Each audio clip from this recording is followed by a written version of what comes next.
Hello, welcome to my series of art, heritage and history in Southampton. My name is Katie Bella dos Santos and I've set myself a challenge to talk about Southampton in 15 minutes.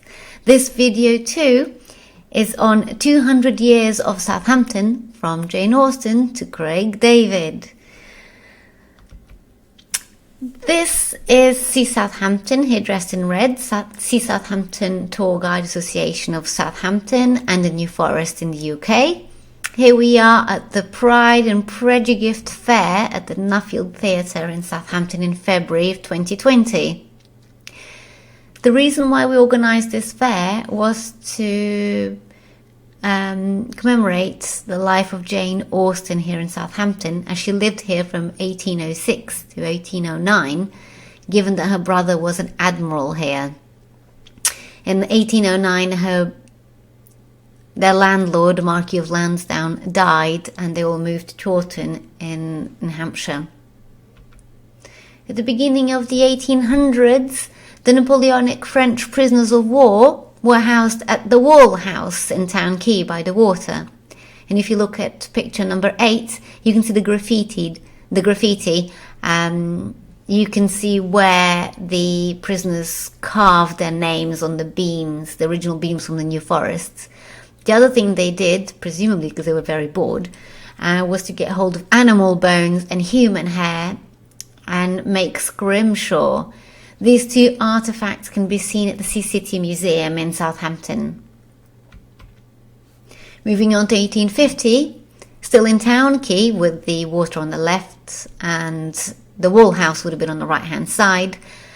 You can see the blue and gold gas column right in the centre here.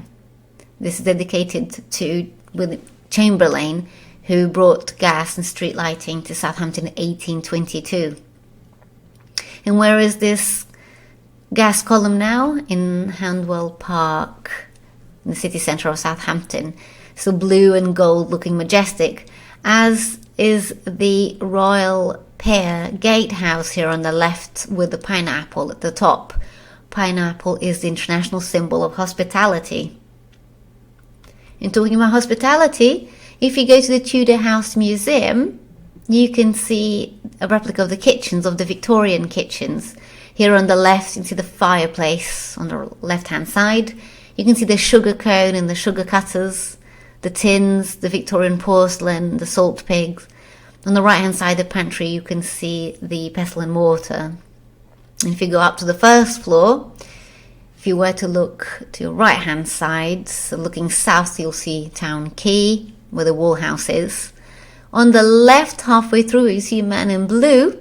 That is where the Duke of Wellington pub is. You can also see fashion. You can see what people were wearing. Women with their bonnets and men with their top hats made of silk, black and sometimes grey. You can also see the modes of transport here. So in the late 1700s, the wife of King George III made the Sedan Chair very popular. As you can imagine, being carried by 4 men in this little box was a lot safer than walking around with your jewellery. You'd be subjected to attacks, and so I would imagine the Sedan Chair was a lot safer, as was the hansom cab, which came a lot later, as you can see, picture number 2. What's so poignant about the Sedan Chair at the Tudor House is number 18. So it's the equivalent of the taxi service, but as late as the 1700s.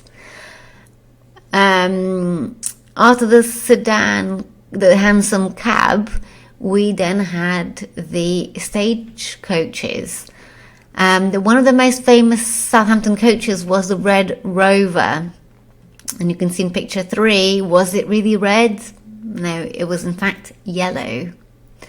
In 1940, all these were replaced by the arrival of the trains to Southampton. So if you go to South Western House and you walk to the back of it, you will find Southampton Terminus railway station. First we had the trains and then later on the trams. This terminus has the train tracks which will take you to the docks. And in fact, in 1912, the 13 millionaires on board of Titanic stayed at this hotel and took the train to the docks. What's so fantastic about the interior of this building is its staircase. You can see here at the top, wrought iron with gold flowers.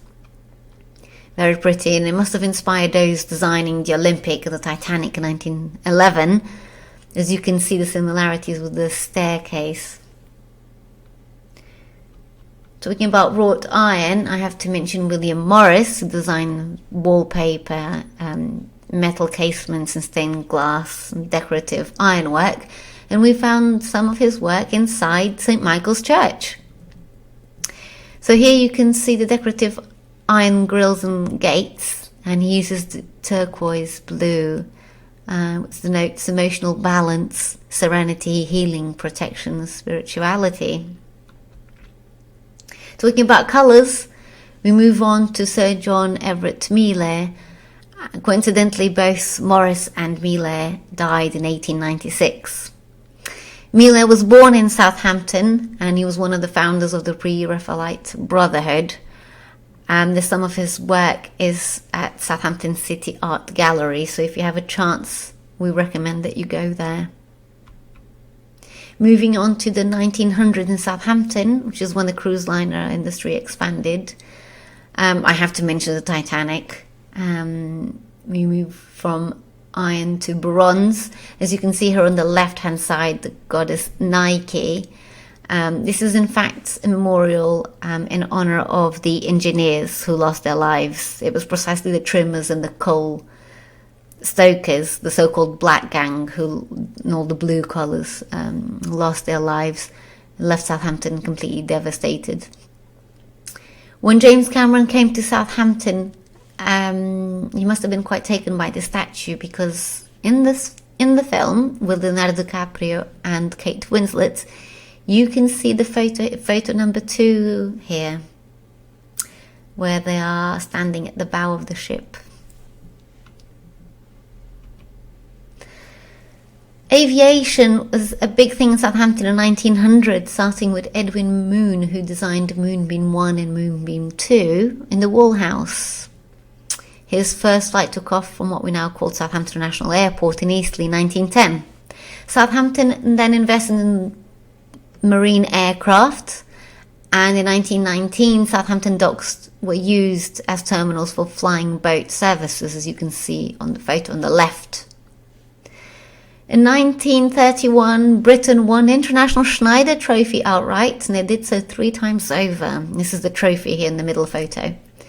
In 1936, the Spitfire was designed by R.J. Mitchell, and this was to change the course of World War II.